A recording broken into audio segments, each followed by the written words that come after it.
Muito bem, pessoal. Então, uma atividade especial aqui nessa sexta-feira, né? é, de fechamento aí de ano, digamos assim, né?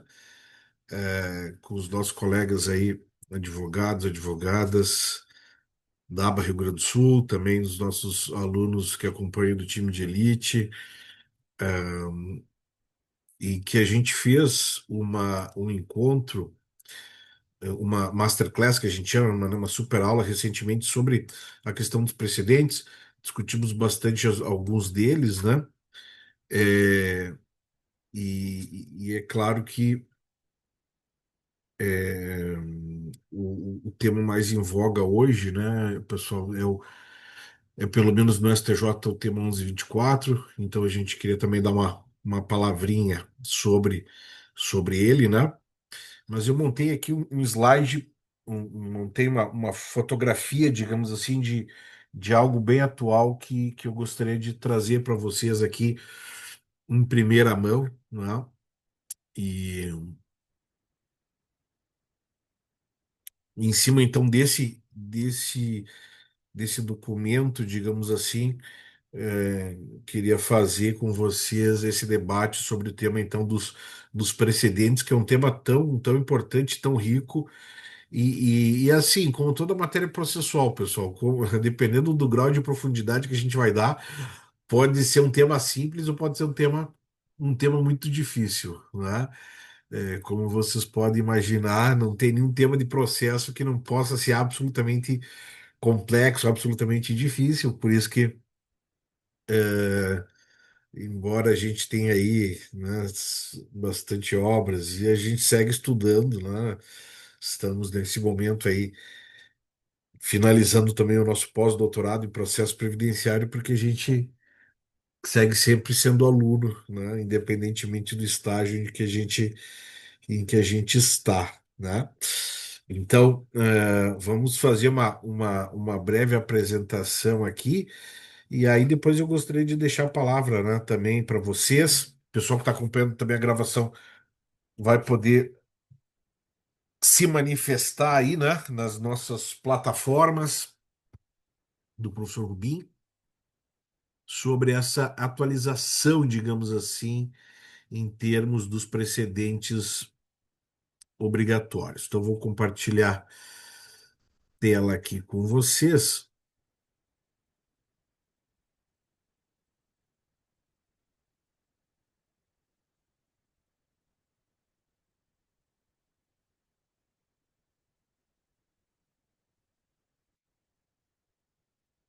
Vamos aqui voltar ao meu slide.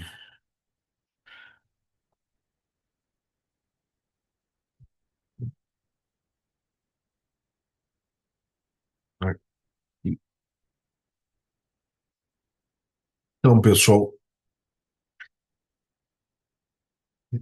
um conceito bastante importante para a prática do advogado, e aqui eu estou falando para a prática do advogado, né?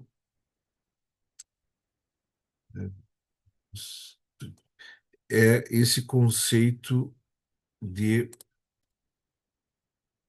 essa diferenciação aqui que eu estou colocando para vocês entre formação e aplicação do precedente, né, no âmbito processual.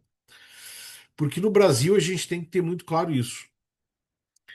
O órgão que forma o precedente não é o mesmo órgão que tradicionalmente vai aplicá-lo, né? E isso se deve por algumas circunstâncias, inclusive, vamos dizer assim, de política do próprio Poder Judiciário.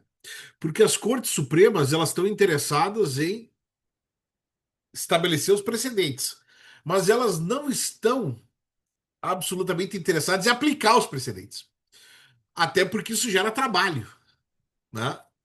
Até porque isso gera um certo grau de dificuldade.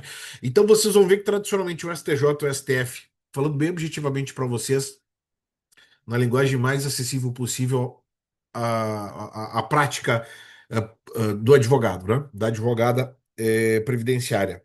O STJ e o STF que vai formatar o precedente, ele não vai ser ele que vai aplicar. Tradicionalmente vai ficar na mão do primeiro e do segundo grau essa aplicação do precedente. É, e por uma questão, então, de política também judiciária, de dizer para vocês, em termos de redução dos movimentos processuais, né? Já que basicamente o recurso especial extraordinário não vai subir quando tiver aí uma análise de precedente. A gente está vendo como nas admissibilidades recursais a gente está tendo uma circunstância muito comum, né? De negativa de segmento de recursos. Justamente esse é o movimento de aplicação do precedente, né? Então, uma coisa é formar o precedente. Vejo ali embaixo no nosso quadrinho. Uma coisa, vamos começar pelas informações de baixo ali, né? Uma coisa é a formação do precedente, que é um caso abstrato, que é um exame abstrato feito pelos órgãos de cúpula do Poder Judiciário como regra. Outra coisa, então, é a aplicação do precedente no caso concreto. Veja se não é verdade. Mas os precedentes no Brasil eles envolvem matéria eminentemente de direito. A formação dos precedentes trabalha com matérias de direito repetitivas. É verdade que esse direito pode ser material e também pode ser processual. E aqui é a crítica que a gente faz à TNU, né? Em que não aceita tradicionalmente discussões de temas processuais. Você tem que enfrentar, pô. Porque nos juizados temos tantas questões processuais quanto no procedimento comum. Então teriam que chegar a questões processuais à TNU, tá? E aí, no meu modo de enxergar o procedimento, os juizados, eles só teriam condição de sobreviver, já que vive uma grande crise, se houvesse adaptação na legislação, se houvesse ajuste na legislação, ou então flexibilização da legislação, para que fossem admitidos, né, novos cenários, é, como, né, questões processuais da TNU, como ação rescisória, como recurso adesivo, né, além de uma ampla e indiscutível aplicação das disposições do CPC de 2015 ao rito dos juizados, o que é um grande debate, né?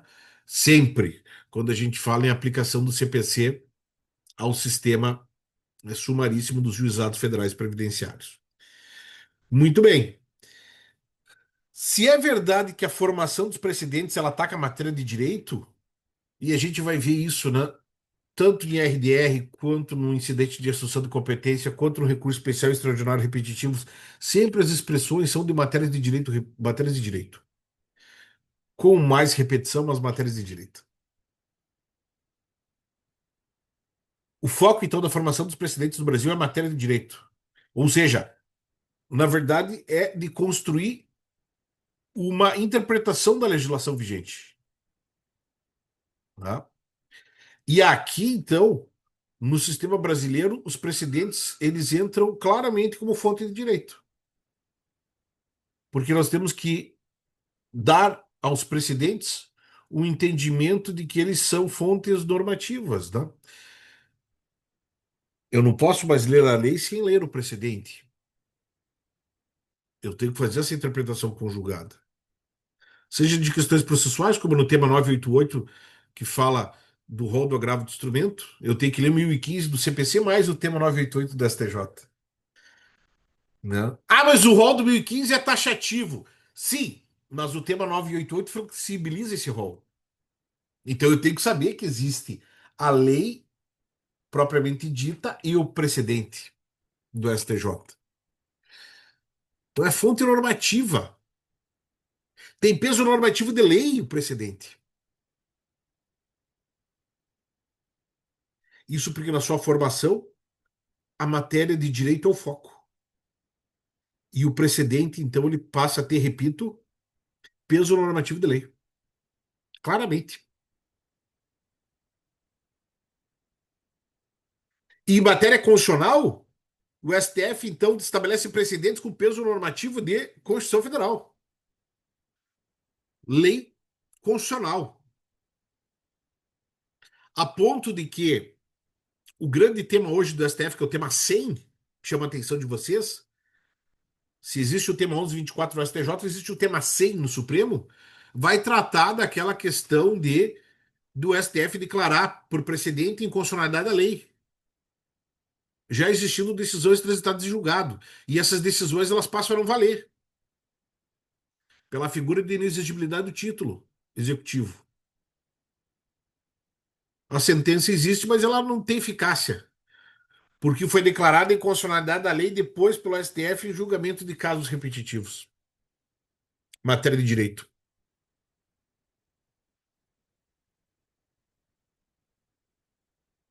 Então, há diversos desdobramentos dessa questão de que a formação dos precedentes envolve matéria de direito. A principal delas é essa. As cortes de vértice passam a, de certa maneira, por meio dos precedentes, ocupar um certo espaço do poder legislativo, querendo ou não, interpretando como aquela lei deve ser aplicada no caso concreto. Tanto lei processual, dei o exemplo do tema 988, quanto lei material. Por exemplo, o tema 862 do STJ, só para dar um exemplo bem claro, que estabelece o marco do auxílio acidente na auto do auxílio doença. Ou seja, aqui ele ratifica o artigo 86, parágrafo segundo, né? Então é como se fosse um endosso, por meio de precedente, do teor legal, para que não haja dúvidas interpretativas de aplicação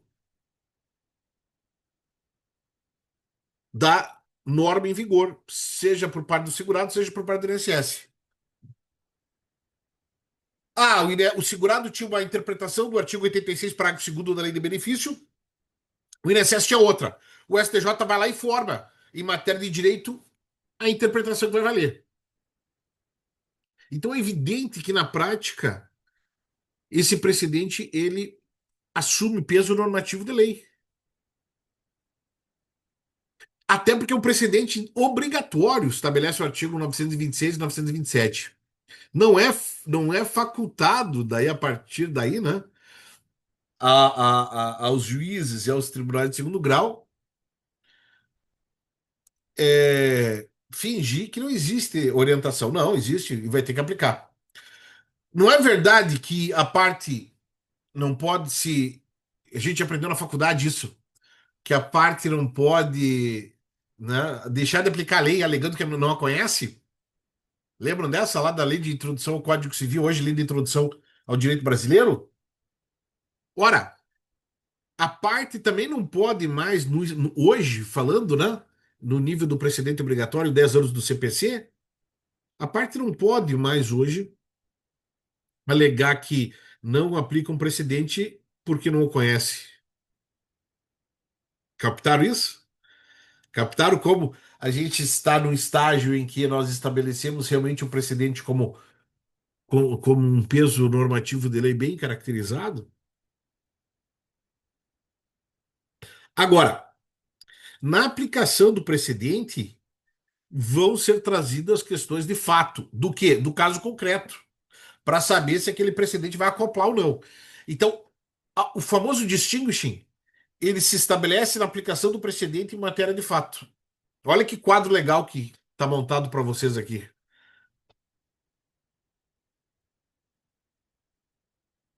Olha que quadro legal.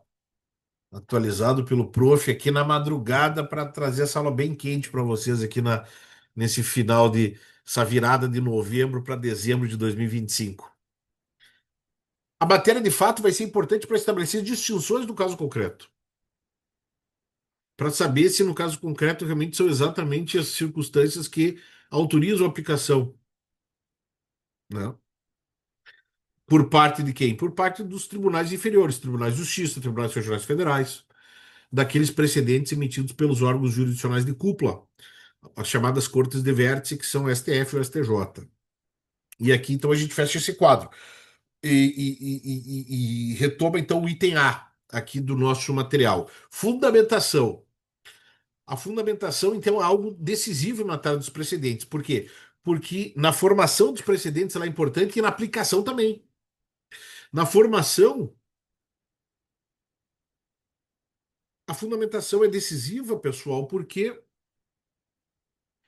é, pelo peso normativo de lei que vai ter o precedente, ele precisa de uma ampla fundamentação.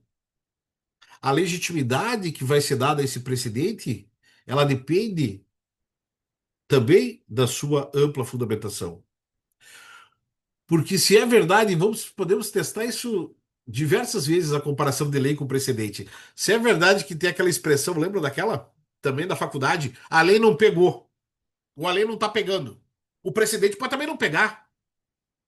E vou dar um exemplo para vocês, que é o tema 692, devolução de parcelas do total provisória. Não está pegando. Ou, melhor dizendo, temos uma séria resistência na aplicação desse precedente em função do quê? Em função de que a fundamentação do precedente na sua formação pelo STJ não está convencendo. Por que que benefício de caráter alimentar tem que devolver? Por que que a boa-fé não serve? Por que que tem que devolver valor de benefício assistencial? O cara não tem nem para viver, vai ter que devolver valor para o INSS? Mas que fundamentação é essa? No Brasil, país, né, de muitos miseráveis, de muitos hipossuficientes que precisam de benefício assistencial porque não tem condição de contribuir para o INSS. Vai devolver parcela de caráter alimentar? Então, a fundamentação dos precedentes é fundamental para desenvolver essa questão da legitimidade. Que se a gente for pensar, muitas vezes falta para o legislativo na hora da formação, na formação originária da lei. E por isso que ela vai ser substituída ou adaptada ou lapidada pelo precedente, quanto maior for a fundamentação e a justificativa para não aplicar a lei na sua literalidade.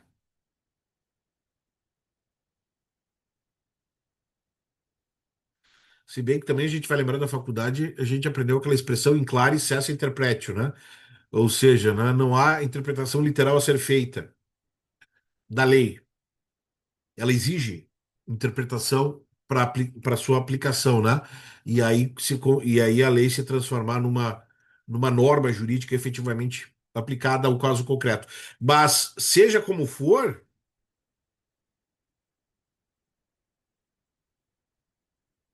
essa lei ela só deve ser substituída, entre aspas, ou modificada, ou relativizada por um determinado entendimento de precedente, se for elevada a fundamentação que determine nesse sentido.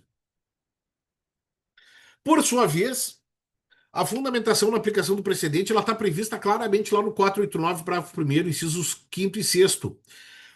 Eu não posso, no caso concreto, simplesmente dizer que eu vou aplicar o precedente.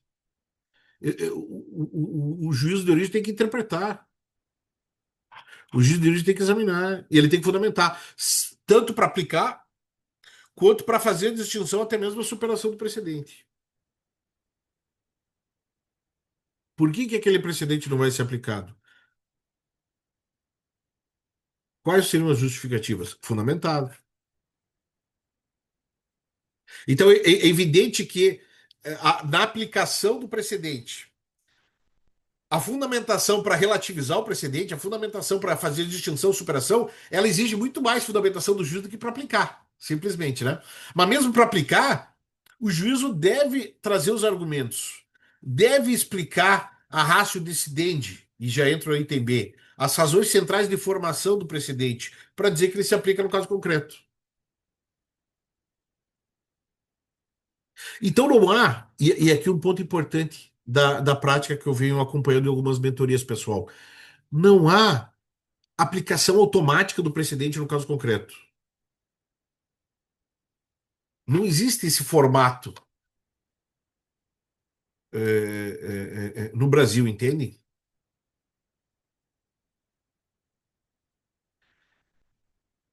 Eu li de novo o código, tá?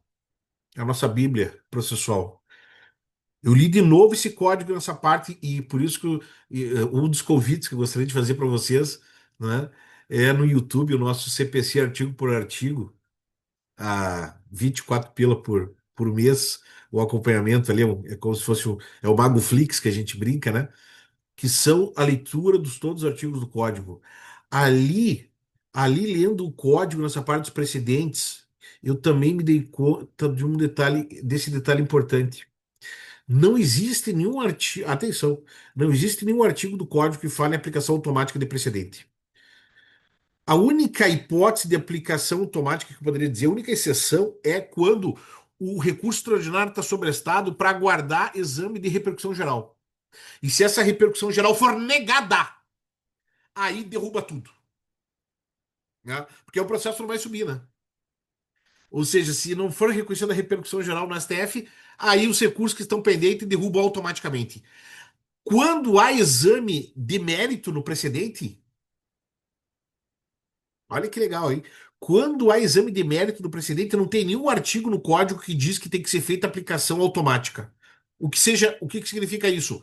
Que o precedente ele tem que ser examinado pelo juiz de primeiro grau ou pelo tribunal onde estiver o processo no momento, né, que o precedente for julgado. O precedente ele vai ter que ser examinado com cuidado, com cautela e fundamentado no caso concreto, repito, à luz do 489, parágrafo 1º, inciso 5º e 6º, se o caso é de aplicação ou se o caso é de distinção até mesmo de superação do precedente. E por que que isso é importante para nós? Porque isso aumenta a atividade do advogado. Aumenta positivamente, eu digo, né? Por quê? Porque a gente tem que pegar o precedente mais do nosso do braço e ir para cima no caso concreto para dizer, ó, aqui se aplica, gente. Ou peraí, ó, esse caso que não aplica, não é bem assim. Não é bem assim. E vocês estão vendo que eu estou chegando lá no tema 1124, né? Porque não há aplicação automática de precedente, repito, salvo repercussão geral do STF não admitida pelo STF. Aí derruba tudo que está pendente, né? Agora, se o STF vai julgar uma matéria, como agora vai julgar essa questão dos. Vocês viram aí, né? Essa questão das indenizações dos aeroportos aí, né? Eu só estou interessado aí, de tanto que eu tô tomando lambada aí, Adriano, desses aeroportos aí, dessas companhias aéreas, né? E agora vai suspender os processos para falar de como é que vai ser essas indenizações. Poxa, isso envolve uma matéria de fato muito específico depois, né?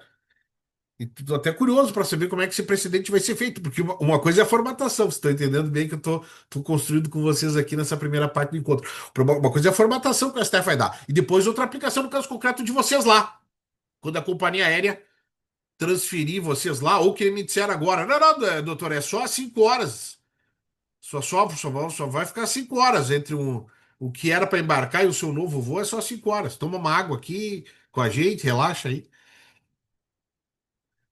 Então, como é que vai ser aplicado isso? Então, tem uma série de distinções. Então, não há aplicação automática de precedentes. Os precedentes vão ser examinados no caso concreto, e inclusive sujeitando a decisão a recurso, né? Quando eu não tiver achar que a interpretação feita pelo tribunal de origem não está adequada do precedente, eu vou poder recorrer. Um dos recursos que o sistema prevê é o agravo interno. O agravo interno do 1030, né? Do CPC, aquele agravo para fazer a distinção, né? Não é para levar matéria ao colegiado do 1021, mas para fazer a distinção em caso de negativa de segmento de recurso especial extraordinário, né? Que está lá no 1030. E combinado também com o 1042 do CPC. Tá? É, Então, aqui no slide que eu botei para vocês, tem essa questão importante, então, formação, aplicação e arrasto do incidente. Né? Ahn, por fim, antes de entrar no tema 1124, uma palavrinha sobre a revisão da vida toda. Até publiquei ontem no meu Instagram, ali no Fernando Rubim RS, acompanho o prof lá também. Que os precedentes eles têm uma questão muito importante da modulação de efeitos. né? Vem se cobrando muito a questão da modulação de efeitos. O próprio tema 100 do STF agora fala disso, né? É que eu disse para vocês que uma decisão transitada em julgado pode ser pulverizada se vier uma interpretação depois do STF declarando a lei inconstitucional. Mas esse posicionamento futuro do STF pode modular efeitos para que não haja possibilidade de mácula coisa julgada. E é isso que foi feito, no meu entendimento, na revisão da vida toda, para modulação de efeitos para quem já tinha trânsito em julgado ou tutela provisória, que tinha, né, recebido benefício da visão da vida toda, né? Então, a modulação de efeitos ela é importante entre nós aqui, falando para advogados, né, pelas questões políticas que também estão envolvidas no julgamento do Supremo, né? O revisão da vida toda é um julgamento mais político do que jurídico, a gente não tem nenhuma dúvida disso, né? Ou alguém acha que o segurado não teria direito a revisar o benefício pelas contribuições que ele fez em nome do princípio da contrapartida, né? Isso a gente estuda, ensina desde a graduação com o princípio do sistema, né? Só que o STF entra na questão dos critérios econômicos, né? E acaba pulverizando a tese, mas modulando efeitos. Essa modulação de efeitos ficou para decisões até abril de 2024, quando o STF mudou, começou a mudar o entendimento, né? Dando margem à interpretação de que a revisão da vida toda não subsistiria. Então, essa modulação de efeitos também é importante para que o advogado, e isso está ali na revisão da vida toda, agora na decisão, para que o advogado deixe de ajuizar novas ações também, né? Porque enquanto o processo está suspenso, olha, eu posso ganhar, tem gente no escritório me questionando, tem. A gente sabe como é que funciona, né? Tem cliente querendo entrar com ação, tem cliente pressionando. Agora, essa questão dá uma acalmada. Por um lado, né? Do judiciário, também para o lado do escritório, porque eu não posso ficar juizando ações sabendo que o STF definiu contrário. Assim aconteceu também com a desaposentação, né? Ou alguém de nós aqui vai continuar entrando com ação de desaposentação. Litigar contra precedente vem sendo considerado conduta que beira, né, a má-fé por ser a boa-fé objetiva regulamentada ali no artigo 5º, né, do CPC, combinado com o artigo 139, inciso 3, podendo essa litigância de má-fé ser objeto de ponderação de ofício por parte do magistrado, não precisa nem requerimento da parte, né? Então, se é verdade que muitas vezes a gente cobra o INSS por condutas de má-fé, por recorrer quando não deveria recorrer, e algumas vezes continuam fazendo, hein? Continuam fazendo. E aí fica uma das dicas que a gente trabalha muito no time de elite, né? Que é trabalhar melhor as contrarrazões, para, por exemplo, fazer uma preliminar de litigância de má-fé, de condenação em multa, né? Por parte do INSS. Então, por outro lado, também, né?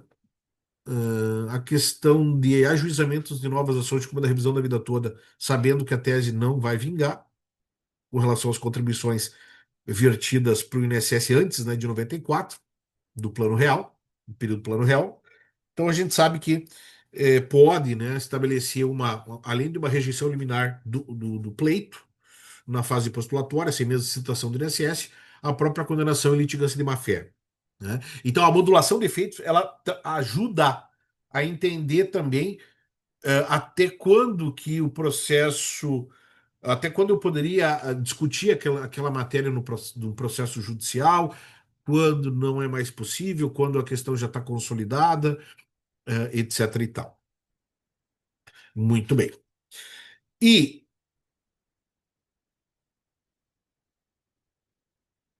é, bom, deixa eu ver. Vamos entrar no tema 1124, então. Bom dia, Márcia Plasta, a todos os colegas que estão entrando com a gente aí. O Robson tive uma decisão no tema 6.692, afastando a aplicação justamente nesse sentido, TRF3. Também essa ponderação de que não há aplicação automática. Me manda aí, Robson, depois, né? Me manda aí, manda pro prof. Aliás, quem quiser ficar com o nosso contato, deixa eu colocar o contato business aqui para vocês, por favor, que eu vou adicionando vocês aqui nos nossos grupos de, de Whats, quem quiser participar aqui das nossas atividades permanentes de processo, né? Eu acho que a Adriana falou bem aí na nossa introdução, né? Aproveitar a internet para a gente fazer essas conexões, a gente fazer aproveitar essas ligações que a gente pode estabelecer, né? Que a gente não tinha um tempo atrás, né? Então, a gente tem muitos grupos aí, gente, muitas atividades sendo feitas, né? É, e eu tenho dois números, só dois números, para o pessoal que acha que é fraude aí, é só dois números, um pessoal e um business, né? Vamos ver aqui qual é o business mesmo, que de cabeça eu não me lembro.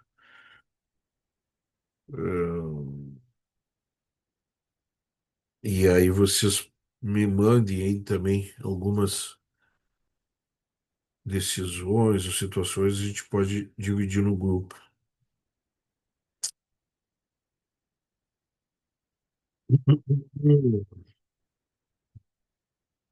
E conversar. 51 Porto Alegre. É, dica.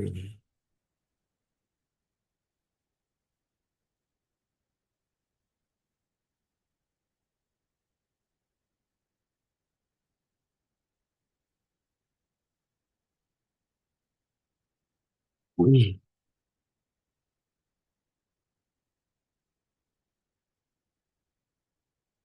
descobrimos a primeira coisa que o professor não lembra. É que eu lembro de processo, né? Se vocês pediram as outras coisas aí, vocês. Mas também, depois desse ano, como foi esse ano, né? Esse ano foi loucuragem, né? Esse ano foi forte. Algumas coisas eu não vou lembrar. Qual que é aqui, a minha mãe do céu? É muita informação aqui, mas eu não tenho editar 519716/2025. É, então, esse é o número business, gente. Por favor, me adicione aí, me dê um oi.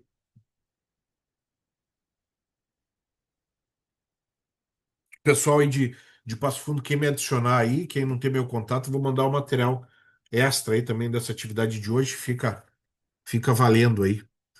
Robson já enviou 5197162025, né? Tá.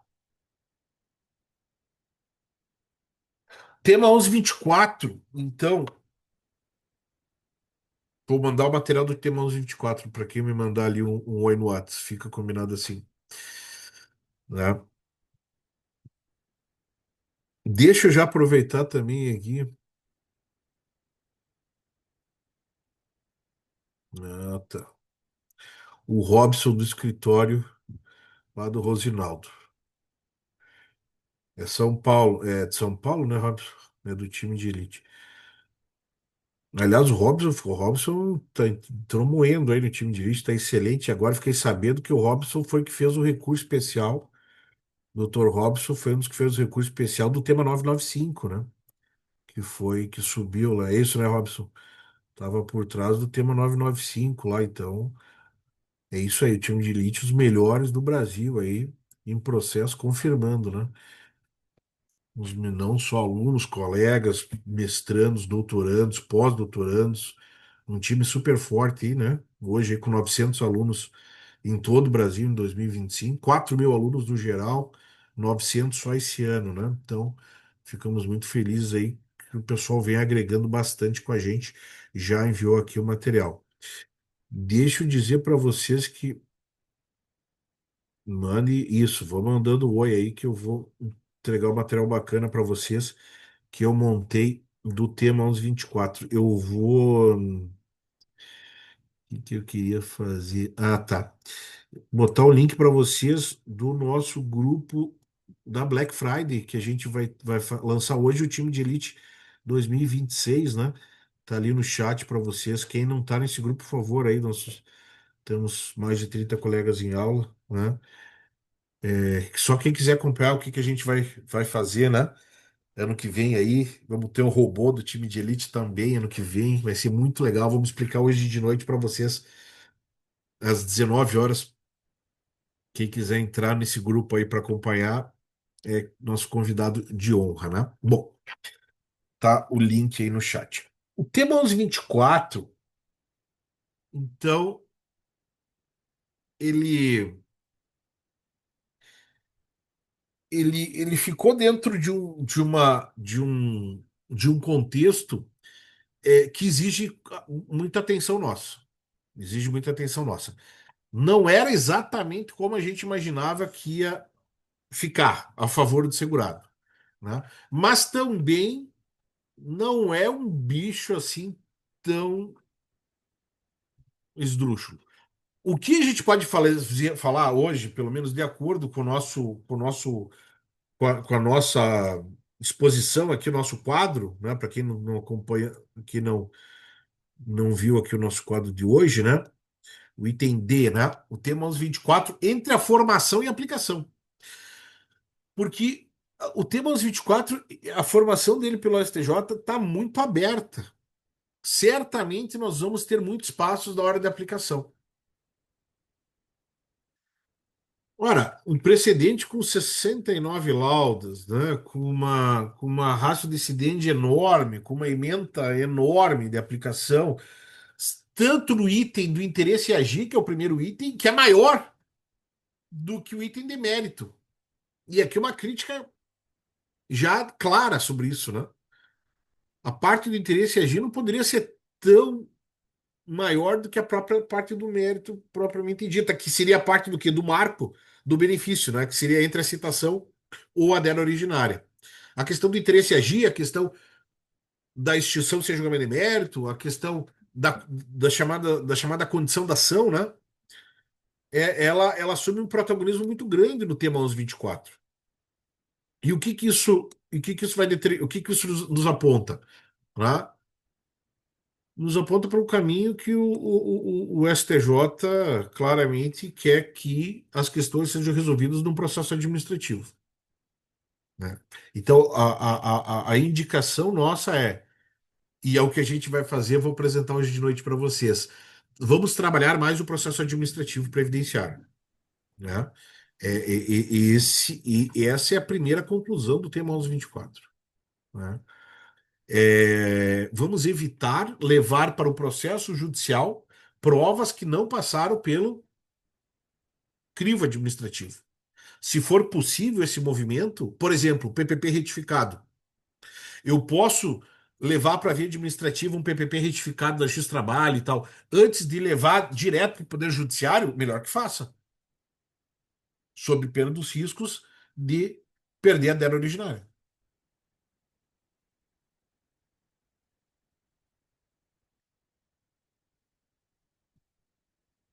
Então aqui é o seguinte, tema 1124, minhas primeiras conclusões assim do tema e do nosso estudo da última Masterclass 8, né?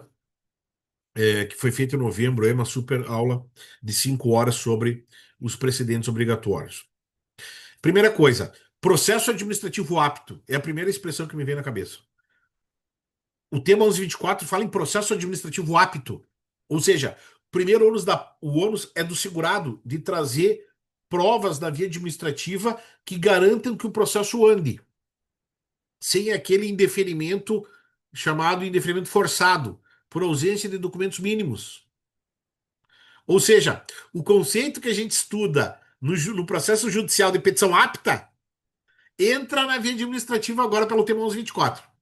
Essa é a primeira questão processual, que provavelmente quase ninguém vai dizer para vocês dentro dessas expressões, porque é a nossa forma de enxergar as coisas pelo processo, né?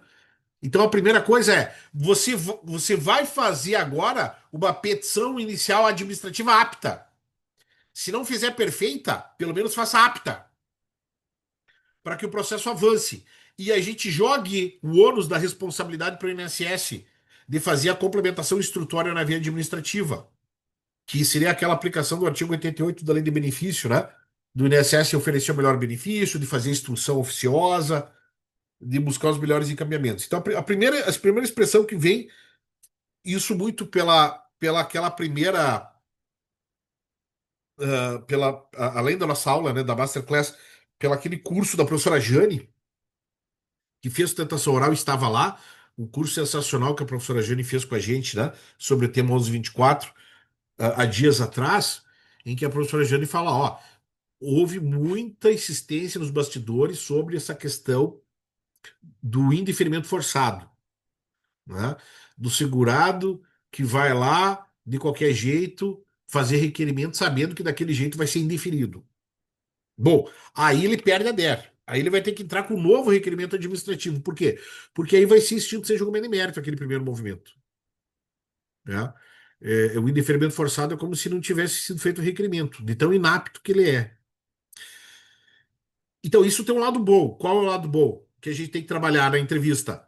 Advogado, advogada previdenciarista, né? Precisa estar no processo desde o início. Precisa fazer um contrato com o cliente né, que envolva hoje processo administrativo, processo judicial e planejamento previdenciário. É isso que a gente está bolando as novas aulas para 2026. Né? Como é que o advogado hoje ele não vai entender de planejamento para poder fazer processo administrativo e também saber se o caso é do processo judicial, e incluindo uma aula que nós vamos dar de mandado de segurança, para saber quando que a gente pode usar mandado de segurança nesses contextos. Entende? Então, por isso que realmente a gente está planejando o melhor programa de processo para 2026. E ainda com inteligência artificial. Por quê? Porque algumas vezes tu vai pegar o cliente que precisa só um planejamento naquele momento, né? Mas muitas vezes esse planejamento vai poder apontar, olha que loucura, para uma produção antecipada de prova. Quem sabe eu posso fazer uma produção antecipada de prova pericial para levar aquela prova pericial para a via administrativa e ganhar aposentadoria especial. Então, fazer um requerimento com já uma prova produzida no Poder Judiciário, que é o modelo que a gente tem do time de elite com base no artigo 381, inciso 3. Produzir provas para fazer aí o requerimento administrativo. Veja que a produção antecipada de prova, repito, do 381, inciso 3, pode ser uma grande saída para o tema 1124.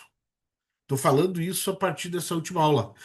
Porque antes de entrar com o pedido administrativo, eu entro na justiça. Eu evito o conceito de prova nova do tema 1124. Tu não tem prova nova. Porque ao invés de tu entrar depois do processo judicial tendo indeferimento administrativo, tu entra com uma produção, um pedido cautelar, né, de produção de prova para aí tu fazer o processo administrativo, evitando o futuro processo judicial, que é exatamente o que diz o artigo 381, inciso 3. É uma alternativa processual que o sistema dá. Então, estou aqui para conjecturar, né? E como eu tive um encontro uma vez na OAB do Paraná, quem sabe há um ano atrás, em que eu fiz um questionamento sobre o artigo 381 para uma juíza federal lá, e a juíza falou o seguinte: não, é interessante, só que eu nunca vi advogado peticionar nesse sentido. Então, nem parei para pensar ainda. Nem parei para examinar bem, sinceramente, doutor, as hipóteses do 381. Sim, então, quem é que tem que peticionar, pô? Quem é que tem que levar a demanda? Quem é que tem que construir a estratégia? Né? Então, a gente me parece que a gente tem uma formação do tema 1124 bastante aberta, que em termos de aplicação vai dar bastante espaço para aplicação. Então, o primeiro conceito é esse: processo administrativo apto. O segundo conceito, e aí sai do item 1 e entra para o item 2, que é o item do mérito do tema 1124, é prova judicial que tenha natureza de prova complementar. Né? Prova judicial que tenha natureza de prova complementar.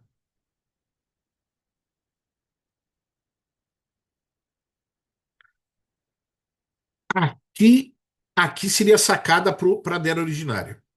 Né? O que o judiciário quer ouvir da gente é o seguinte, e aí a gente tem que construir um caso concreto. Que aquela prova, ela não é uma prova nova no sentido de prova autônoma. Ela não é uma prova absoluta que resolve o processo. Ela é uma prova complementar. Ela é uma prova que ratifica os argumentos que eu venho trazendo da petição inicial na via administrativa. Ela é uma prova que tem que ser examinada junto com o contexto com as demais. Pode ser examinada junto com o contexto com as demais, né? Então, uma prova oral, ela tem uma clara natureza, sempre teve uma natureza de prova complementar, né? Com as observações da professora Janes, que, né, não que eu me esqueço, no nosso encontro, de fazer o requerimento de JA desde a inicial administrativa. Se o INSS vai autorizar ou não é outra coisa. A gente tem que tentar fazer a melhor petição possível para passar pelaquele crivo do processo apto, né, administrativo apto. O grande problema está na prova pericial. A prova pericial ela pode ser entendida como prova complementar.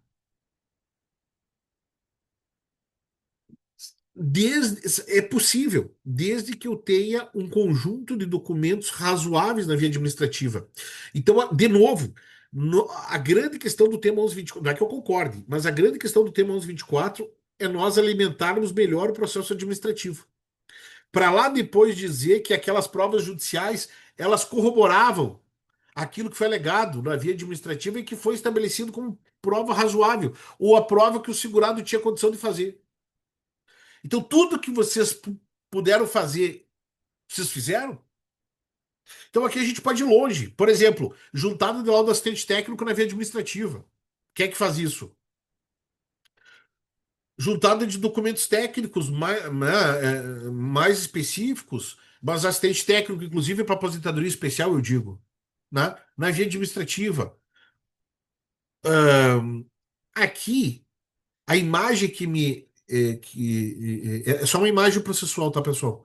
Mas a imagem que me passa do tema 24 aí sim, por conhecer bem a jurisprudência processual do STJ, é naqueles casos que algum de vocês já deve ter feito de juntada de documento no tribunal.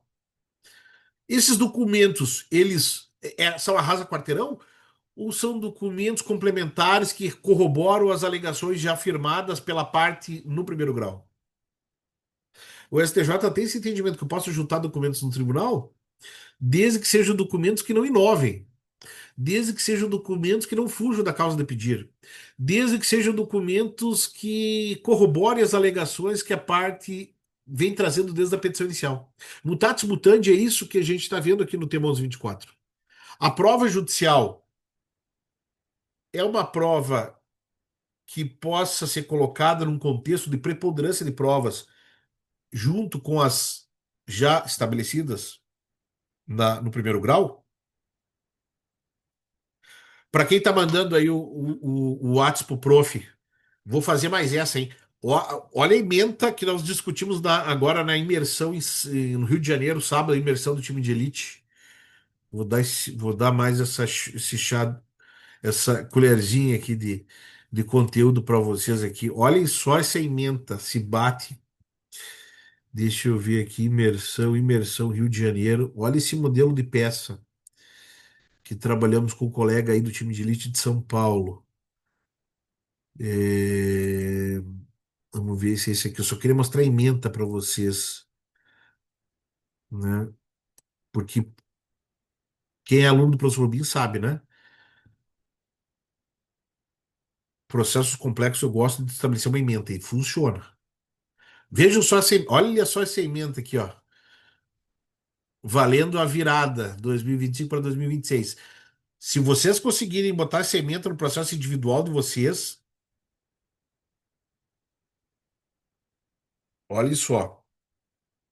Essa ementa que a gente fez uma mentoria, Juizado Especial Federal de São Paulo. Tema 1124. Processo administrativo apto. Bateu com a nossa explicação? Aqui, ó, uma expressão que a gente estava discutindo na mentoria, que o nosso colega do time de elite traz esse detalhe enriquecedor. Indeferimento do INSS se for por discordância técnica. O indeferimento foi por discordância técnica. e não por ausência de documentos comprobatórios. Ou seja, é isso que é um elemento a nosso favor. Eu posso discordar tecnicamente, né? Se com aqueles documentos eu posso aposentar ou não, concordam? Agora, se o judiciário disser o contrário do INSS, entendendo, né, que o INSS errou tecnicamente, tem que retroagir a DER. Essa é a pegada. Entenderam? O indeferimento do INSS não se deu por ausência de documentos comprobatórios. Os documentos estavam lá, pô. Se deu por discordância técnica na análise. Mas aí eu não perco a DER pelo julgamento do tema 1124. Então era essa expressão que estava me faltando, por isso que os melhores alunos estão aqui. Porque essa expressão foi trazida aqui pelo nosso colega do time de Direito de São Paulo. Discordância técnica, professor. Vamos colocar assim. Boa. Gostei. Primeira aproximação, de novo, né? Primeira aproximação. Prova judicial ulterior. Olha aqui, ó, se não bate com o que a gente falou. Prova judicial ulterior que complementa o acervo administrativo, não se tratando de prova nova no sentido de prova autônoma. Benefício devido desde a dera originária. E aí desenvolve, é desenvolvida essa peça. Vou mandar para vocês, não deveria. Não deveria abrir tanto jogo, mas tenho certeza que, né, valeu também pelo nosso esforço de estar junto aí, nessa uma hora de atividades aqui da manhã, né? Se alguém tiver alguma dúvida, temos aí mais uns 5 minutinhos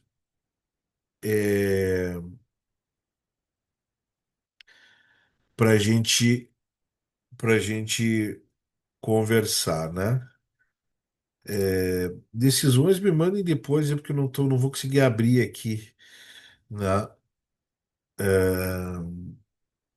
Mas a ideia realmente é essa. O tema 1124, então, ele vai ficar com muito espaço para a aplicação no caso concreto de vocês, que vai exigir, então, uma análise e um enfrentamento de vocês. Muitas vezes, o que vem dando certo nas nossas mentorias, como vai ser esse caso, Adriana e colegas, de fazer a petição e encostar no juiz, explicar para o juiz. Olha, excelência,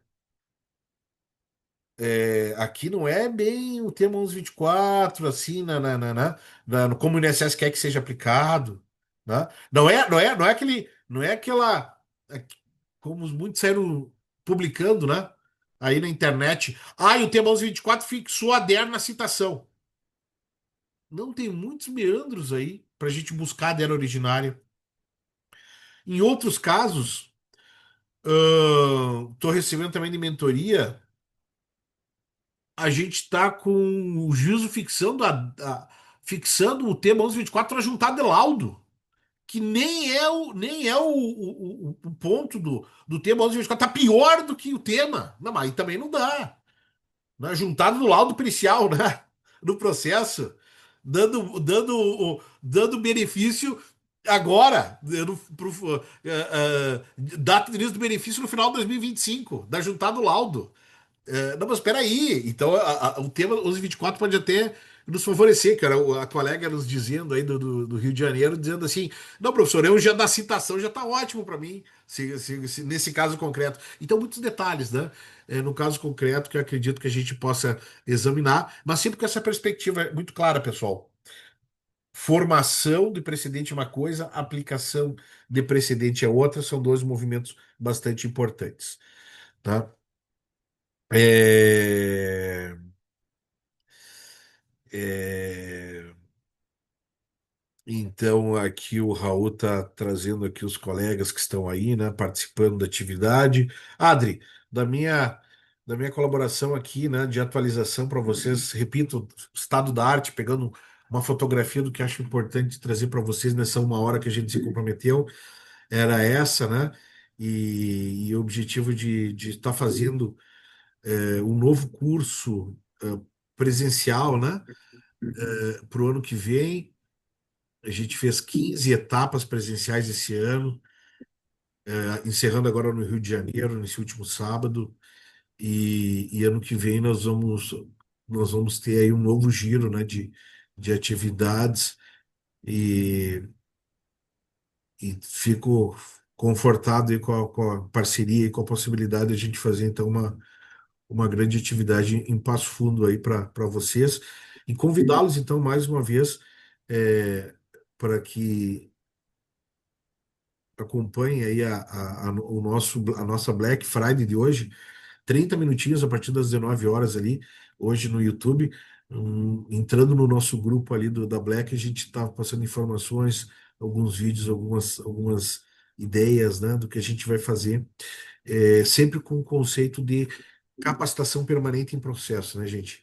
Processo, processo não se aprende assim de um dia para a noite, é um movimento contínuo, né? E aí vocês veem quão complexas são as coisas, quanto exige da gente, né? Então, esse tema 1124 certamente vai para 2026. Esse tema sendo o STF que eu falei para vocês, ele, ele, ele é um tema que está em aberto também no STF, né? Há uma divergência, justamente por esse debate do peso da coisa julgada, né? Então, esses temas bem atuais que a gente está falando agora, eles são temas que seguramente a gente vai retomar em 2026, acompanhando, né? Como eles serão julgados, mas de qualquer forma, com a notícia importante, a notícia decisiva de que no processo judicial o advogado tem bastante espaço para que ele se concentrar naquele processo, se concentrar naquele caso, fazer como a gente tem que fazer, que cada processo é uma vida, né? Cada processo é um jogo de Libertadores, né? Como a gente gosta aqui de falar no Sul, né? Fazer realmente um enfrentamento, não perder de forma nenhuma a oportunidade de se manifestar, de peticionar, né? Se for o caso, como a gente está propondo aqui, de trazer uma ementa no processo, né? Porque é assim que as coisas são decididas. Não é no oba-oba, não é em rede social, não. É examinar caso concreto e fazer petições bem feitas para a aplicação de precedente. Ou, no caso, né, para a devida distinção de precedente, né, embargando, se for o caso, né, levando aquela petição, sempre com aquela ideia, né, de faz a petição, aí depois de protocolada, né, faz a aproximação com a secretaria, com a assessoria, com o juízo. Tem que ser feito isso. A gente tem que mostrar a nossa presença, a gente tem que mostrar a nossa capacidade de argumentação, né? E dá resultado.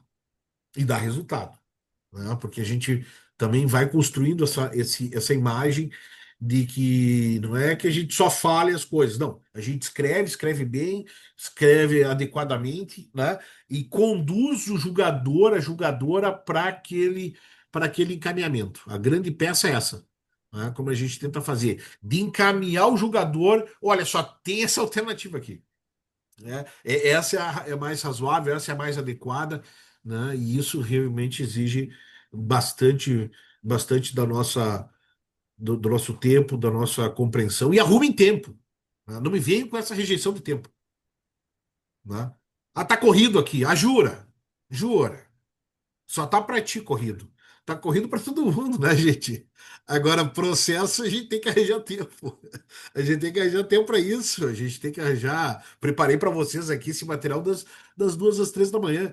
A gente tem que arranjar tempo, a gente tem que dar prioridade, né? E isso aqui é a nossa prioridade. Esse aqui é o nosso chão.